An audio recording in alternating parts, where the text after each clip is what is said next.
상온 초전도체 LK99를 한국의 연구진들이 개발했다는 소식이 아주 뜨겁죠. 상온 초전도체가 개발된다면 우리 인류 문명은 앞으로 큰 도약을 이룰 겁니다. 꿈의 물질 상온 초전도체가 바꿀 미래, 자세히 한번 알아보자. 만약에 상온 초전도체가 개발된다면 인류의 에너지 걱정은 끝날지도 몰라요. 왜냐? 핵융합 발전의 상용화가 크게 앞당겨질 거거든요. 먼저 핵융합이라는 건 뭘까요? 가벼운 원자핵들이 융합해서 무거운 원자핵으로 바뀌는 것을 핵융합이라고 합니다. 사실 우리는 매일매일 핵융합이 일어나는 과정을 목격하고 있어요. 바로 태양이죠. 우리의 태양 중심에서는 매일같이 핵융합이 일어납니다. 태양의 중심 온도는 1500만 도, 기압은 무려 2500억.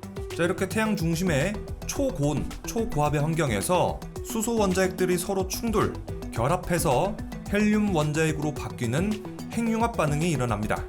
이때 발생하는 빛과 열 에너지가 지구에 전달되는 거고, 이 에너지를 바탕으로 식물들은 광합성을 하고 동물들은 그 식물을 먹고 자라는 거예요. 태양의 핵융합 에너지 그 자체가 지구 모든 생명의 근원인 거죠. 그렇다면 핵융합 발전이라는 건 뭘까요? 핵융합 발전이라는 건 우리 인류가 지구에서 인공태양을 만들어서 핵융합을 시킨 다음에 거기서 발생하는 에너지로 전기를 생산하겠다는 거예요. 이때 지구에서 핵융합 반응을 일으키려면 태양하고 비슷한 초고온, 초고압의 환경이 필요하겠죠.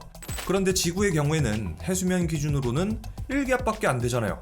그래서 지구 환경에서는 기압이 부족한 만큼 더 높은 온도가 필요한데요. 이때 필요한 온도가 무려 1억 도 이상이에요.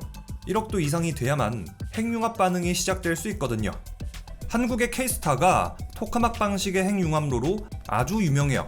토카막 방식이라는 건 핵융합로를 도넛 형태로 만들어서 그 도넛 안에다가 플라즈마를 가둔 다음에 계속 빙빙 돌게 만들어서 핵융합을 일으키는 방식이에요. 이 K스타가 작동하는 방식을 조금 더 자세히 살펴보죠. 이 도넛 모양의 원자로에다가 중수소, 삼중수소를 넣고 수천만 도가 넘게 열을 가합니다. 이때 중수소 원자, 삼중수소 원자에 붙어있던 전자는 떨어져 나가서 자유전자가 되고, 전하를 내보낸 중수소 원자핵, 삼중수소 원자핵은 플러스 전하를 띠고 있는 양성자 덕분에 양전하를 띱니다. 이렇게 물질들은 이온화되는데 이 상태를 플라즈마라고 합니다. 다음 단계는 원자핵들끼리 결합시키는 건데, 원자핵은 플러스 전하를 가지고 있어서 서로 밀어내려고 해요. 이것은 자석의 플러스 극끼리는 서로 안 붙는 거랑 똑같은 거예요. 그래서 플라즈마를 초고온 1억 도 이상으로 가열하게 되면 원자핵의 운동 에너지가 높아지면서 원자끼리 밀어내던 힘을 이겨내고 원자핵들끼리 충돌, 두 개의 원자핵이 하나로 합쳐지게 되는데, 이것이 바로 핵융합입니다. 이때 헬륨 하나가 탄생하고 중성자 하나가 떨어져 나오는데, 이때 질량은 처음 질량보다 더 줄어들게 돼요. 가령 중수소랑 삼중수소랑 합쳐서 질량이 5.1이었다면 핵융합 이후에 헬륨과 중성자의 질량을 합친 게 5인 거예요. 이 0.1만큼이 사라졌잖아요. 이렇게 사라진 0.1의 질량만큼 아인슈타인의 E는 mc 스퀘어에 따라서 에너지가 발생하는 거예요. 이 공식을 대입해보면요, 에너지는 0.1 곱하기 빛의 속도의 제곱이 되겠죠. 이렇게 핵융합으로 발생하는 에너지는 핵 분열로 전기를 생산하는 원자력 발전에 비해서 약 7배 더 많다고 해요. 오, 원전에 비해서 에너지가 7배 더 나온다고? 꽤 좋네? 그런데 문제는 이거예요. 지구상에는 1억 도 이상 되는 온도를 견딜 수 있는 물질이 없다는 거예요. 말하자면 인류가 어떻게든 인공태양을 만들었는데 그 태양을 담아낼 수 있는 그릇이 없다는 거예요. 하지만 과학자들은 이내 답을 찾아냅니다. 그 플라즈마는 전기적 특성을 갖고 있지 않소. 아주 강력한 자석을 이용해서 플라즈마를 어디에도 닿지 않게 공중에 띄워놓는 건 어떻소? 과학자들은 오랜 연구 끝에 강력한 자기장으로 초고온의 플라즈마를 제어하는 토카막 장치를 발명했습니다. 하지만 문제가 있었으니 그 일반적인 전자석으로 자기장을 발생시켰더니 저항 때문에 열이 너무 많이 발생해요. 이것 때문에 자기장을 오랫동안 유지하기가 어렵습니다. 이 문제를 해결하기 위해서 과학자들은 다시 한번 해결책을 떠올립니다. 바로 저항이 없는 초전도 자석이죠. 먼저 초전도가 뭘까요? 초전도는 도체의 온도가 아주 낮아졌을 때 전류 저항이 사라지고 외부 자기장과 반대 방향의 자기장을 형성하는 반자성을 띠는 현상입니다. 이 초전도 상태에서는 도체에 많은 전류가 흘러도 저항에 따른 온도 상승이 거의 없고 전력 손실도 아주 적죠. 이 때문에 아주 강력한 자기장으로 플라즈마를 제어하는 토카막 방식의 핵융합로에는 초전도 자석이 꼭 필요합니다. 한국의 K스타는 나이오뷴 주석합금의 초전도 자석을 이용했습니다. 이 초전도 자석은 초임계 헬륨을 이용해서 영하 269.5도로 유지하죠. 이렇게 만들어진 초전도 자석은 보통의 전자석보다 100배나 강하면서도 일반 전자석보다 훨씬 더 작게 설계할 수 있습니다. 또 한번 전기를 흘려보내면 저항 없이 전류가 계속 흐르기 때문에 자기장이 계속 유지되고 저항 손실이 없어서 적은 전력을 소모하죠. 그런데 이 초전도 자석은 영하 269.5도를 유지해야 되기 때문에 장치가 커지고 복잡해지고 비용도 많이 들게 됩니다. 이것은 모두 초전도 자석을 액체 헬륨을 이용해서 냉각시키면서 생기는 단점이죠. 그런데 만약에 상온 초전도체 개발이 완료된다면 K스타의 토카막처럼 초임계 헬륨으로 영하 269.5도까지 냉각할 필요가 없으니까 복잡했던 장치가 간소해지고 부피도 작아지고 비용도 적게 들고 완전 개꿀인 거예요. 그래서 우리나라에 상온 초전도체 LK99가 개발됐다는 소식이 처음 들려왔을 때 야, 이거 핵융합 현실화 되나요? 하는 사람들이 생긴 거예요. 안 그래도 토카막 방식의 핵융합은 우리나라가 선진국이거든요. 2021년 기준으로 1억도의 초고온 플라즈마 운전을 30초간 유지하는 데 성공하면서 전 세계 최장 기록을 세웠어요. 이걸 300초 동안 유지할 수 있다면 핵융합은 이제 상용화되는 거예요. 여기다가 만약에 상온 초전도체까지 개발된다? 그러면 우리나라는 핵융합 발전에 있어서는 압도적인 1등 국가로 올라가는 거예요. 지금까지 우리나라가 말이에요, 땅에 기름 한 방울 안 나가지고 맨날 다른 나라에서 기름이나 에너지 같은 거 수입해오는 신세였는데, 이런 지리적인 한계를 기술로서 극복할 수 있겠다는 상상을 한번 해봐요. 야, 이건 국뽕 사발로는 안 되죠. 1년 내내 잔치 열어야 되는 거예요, 그냥.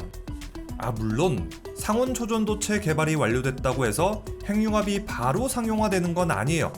핵융합 발전이 그렇게 쉬운 게 아니거든요. 플라즈마 물리학, 핵융합, 초고난이도의 엔지니어링, 재료과학, 정밀 제어 등등 모든 것에 깊은 이해가 있어야 되고 아주 복잡하죠. 상온 초전도체는 핵융합 발전 상용화에 필요한 퍼즐의 한 조각일 뿐이에요. 상온 초전도체는 다른 분야도 크게 발전시켜요. 가장 파급 효과가 클 걸로 예상되는 분야는 에너지 분야입니다. 먼저 전기 저항이 없는 만큼 전기를 옮길 때 효율이 100%가 되거든요. 에너지 효율이 극대화되는 거죠. 기존에 사용하는 구리선은 발전소에서 가정이나 회사 등등으로 전기를 옮기는 동안 4% 정도의 전기가 열로 전환돼서 사라지게 됩니다. 미국에서만 1년에 22조 원만큼의 전력이 송전 과정에서 손실된다고 하죠. 그런데 만약에 구리 대신에 초전도체를 이용하게 되면 이 손실을 다 막을 수 있는 거예요. 또 만약에 한국이 전기를 엄청 생산한 다음에 해외로 수출한다고 해봐요. 이때 만약에 초전도체를 이용한다면 손실되는 전기 없이 다 팔 수 있는 거예요. 또 초전도체 케이블의 굵기는 구리에 비해서 3분의 1 정도 될 거라고 해요. 그만큼 더 가볍고 땅속 공간을 더 많이 활용할 수 있는 거예요. 또 발전, 송전, 전기저항, 동력기기 등등 전기에너지의 모든 분야에서 응용이 가능합니다. 상온 초전도체는 배터리 분야도 발전시켜요. 상온 초전도체 기반의 배터리는 고속 충전 및 방전이 가능합니다. 배터리 크기 자체를 줄여서 공간 효율이 좋아지고요. 또 저항에 따른 발열이 없기 때문에 배터리 수명이 늘어나죠. 어때요? 상온 초전도체는 전기 자동차에 딱 필요한 기술이죠. 게다가 전기 모터도 발전합니다. 저항으로 인한 에너지 손실도 없고 발열도 없기 때문에 냉각 시스템이 따로 필요 없고 모터의 효율은 아주 높아지죠. 더 작고 가벼우면서도 강력한 모터 설계가 가능한 겁니다. 이 덕분에 상온 초전도체가 개발된다면 전기차, 수소차 같은 미래 모빌리티는 어마어마한 발전을 이룰 겁니다. 또 배터리를 이용한 에너지 저장 장치, 무정전 전원 공급 장치 등도 발전합니다. 아주 중요한 시설이나 군시설, 데이터 센터, 도시에 정전이 일어났을 때, 발전소에 문제가 생겼을 때 등등 고용량의 예비 전력을 신속하고 안전하게 공급이 가능할 겁니다. 초전도 발전기와 대형 전동기는 도선 전류를 크게 할 수 있기 때문에 발전기의 크기를 30% 이상 줄일 수 있고요. 그만큼 기기의 규모와 중량을 줄일 수 있게 될 겁니다. 통신과 센서 분야도 발전해요. 이건 역시도 미래 모빌리티의 혁신이겠죠. 초전도체는 저항이 없기 때문에 신호 손실을 최소화하고 장거리, 단거리 통신도 빠르고 안정적으로 만들어줍니다. 고주파 통신도 향상시켜서 위성통신, 유무선 고속 네트워크가 발전합니다. 자, 그래서 영화 아바타에서 RDA는 상온 초전도체를 이용한 통신, 양자통신 분야도 세계 1등이라는 설정이에요. 레이더도 발전해요. 해상도가 좋아지고 항공, 선박, 국방, 일기예보, 연구, 전파천문학 분야도 발전할 겁니다. 각종 전자기기와 반도체 기술도 큰 도약을 이룰 거예요. 값비싸고 부피가 큰 냉각 장치가 이제는 필요 없으니까요. 그만큼 무게도 가벼워지고 전력 효율도 100%에 발열도 없으니까 컴퓨터 성능은 비약적으로 상승할 겁니다. 양자 컴퓨터와 슈퍼컴퓨터의 발전도 상온 초전도체가 앞당길 거고요. 현재 IBM, 구글 등의 양자 컴퓨터는 초전도 양자 컴퓨터에 기반해요. 이 양자 컴퓨터의 성능을 유지시키기 위해서는 거의 절대 영도에 가깝게 냉각시켜줘야 되죠. 상온 초전도체가 개발된다면 이 냉각이 따로 필요가 없으니까 부품이 간소화돼서 설계도 쉬워지고 공간 효율도, 전력 효율도 좋아지겠죠. 물론 상온 초전도체가 상용화된다고 해도 양자 컴퓨터라는 분야가 워낙에 발열에 민감한 분야이기 때문에 우리가 노트북이나 스마트폰을 들고 다니듯 양자 컴퓨터를 들고 다닐 수는 없다는 게 전문가들의 중론이에요. 아무리 그래도 양자 컴퓨터의 발열 제어는 힘들다는 이유죠. 또 양자 컴퓨터 자체가 아주 크고 복잡하고요. 자, 그래서 양자 컴퓨터에 대중화는 힘들어도 그래도 최소한 서버용이나 데이터 센터용, 국방용, 혹은 정부기관, 또 기업용 등등으로는 양자 컴퓨터 활용이 가능해질 거라는 의견이 많습니다. 클라우드와 서버 기술 같은 IT 업계도 도약합니다. 자, 어때요?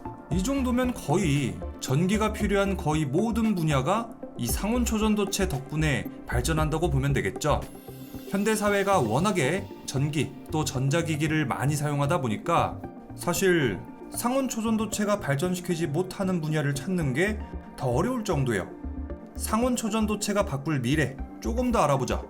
교통도 발전해요. 자기부상 열차는 초전도체의 마이스너 효과를 이용한 운송수단인데요. 금속 코일 위에다가 초전도체를 탑재한 열차를 올리면 열차가 공중에 뜨는 식인 거죠. 자기부상 열차는 바퀴가 없는 만큼 마찰력이 사라지기 때문에 적은 에너지로 아주 빠른 속도를 낼 수 있고 에너지 효율도 상당히 좋다고 합니다. 그 속도는 거의 비행기 수준으로 시속 500km를 넘게 달릴 수도 있다고 합니다. 서울에서 부산까지는 겨우 40분이면 간다고 하죠. 자, 그래서 영화 아바타 1편을 보시면 자기부상 열차가 아주 잠깐 지나가는 장면이 나오거든요. 영화 아바타에서 미래 인류는 상온 초전도체 언옵테늄을 이용해서 자기부상 열차에 사용 중이라는 설정이에요. 이 자기부상 열차는 판도라를 침공한 RDA가 운영 중에 있고요. 현재 초전도체 자기부상 열차는 일본 신칸센 구역 일부, 미국 플로리다주에서 시범적으로 운영 중입니다. 현재 자기부상 열차의 상용화를 맡고 있는 것은 상온 초전도체가 없다는 겁니다. 그래서 지금의 자기부상 열차는 온도를 엄청 낮춰야 되고 액체 질소가 필요하고 크고 무겁고 비싸고 설계도 복잡하다고 해요. 자, 만약에 상온 초전도체 기술이 개발된다면 자기부상 열차는 바로 상용화되는 거겠죠. 하이퍼루프도 발전할 거예요. 일론 머스크의 보링 컴퍼니는 LA에서 샌프란시스코까지 땅굴을 뚫어서 자동차를 어떤 판자 위에다가 실어서 나른다는 계획인데요. 자기부상 열차랑 마찬가지로 이 땅굴 역시도 초전도체로 만들 수 있다면 훨씬 효율적인 땅굴이 될 거예요. 생각해보니까 진짜 일론 머스크는 LK99의 개발이 현실이었기를 빌었을 거예요. 자동차, 배터리, 전기, 통신, 땅굴까지. 일론 머스크가 진행 중인 사업에 어쩜 하나같이 이렇게 전부 다 관련이 있네요. 초전도 현상을 응용한 의료 장비도 있는데요. 바로 MRI입니다. MRI는 일종의 강력한 초전도 자석입니다. 이 자석 안에 우리가 들어가면 우리 몸속에 있는 수소 원자를 촬영해서 이미지를 얻는 방식이죠. 이 자석은 초전도 특성을 유지하기 위해서 극도로 낮은 온도, 거의 절대 영도에 가깝게 해야 되고요. 일반적으로는 액체 헬륨을 사용해요. 또 MRI의 발열 관리를 하지 못하면 초전도성을 잃고 위험해질 수도 있어요.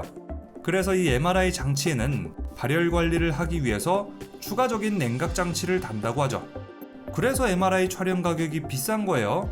초전도 자석의 온도를 절대 영도에 가깝게 유지하고 발열 관리도 해야 되니까요. 하지만 상온 초전도체가 상용화된다면 이런 의료 장비의 비용도 크게 낮아진다고 합니다. 자, 이렇게 해서 상온 초전도체가 바꿀 미래를 알아봤습니다. 봐보니까 어때요? 그냥 전기가 필요한 거의 모든 분야를 상온 초전도체가 바꿀 것 같죠? 자, 그러다 보니까 처음에 LK99가 상온 초전도체다 라는 발표가 났을 때 전 세계가 난리였던 거예요. 워낙에 쓰임새가 많으니까요. 일단 지금 기준으로는 LK99는 상온 초전도체가 아니다 라는 얘기가 많은데 확실히 결판 나면 또 소식이 있다면은 그때 저는 다시 돌아오겠습니다. 그럼 지금까지 상온 초전도체 리뷰 3% 그리고 영화 아바타 리뷰 97%였습니다.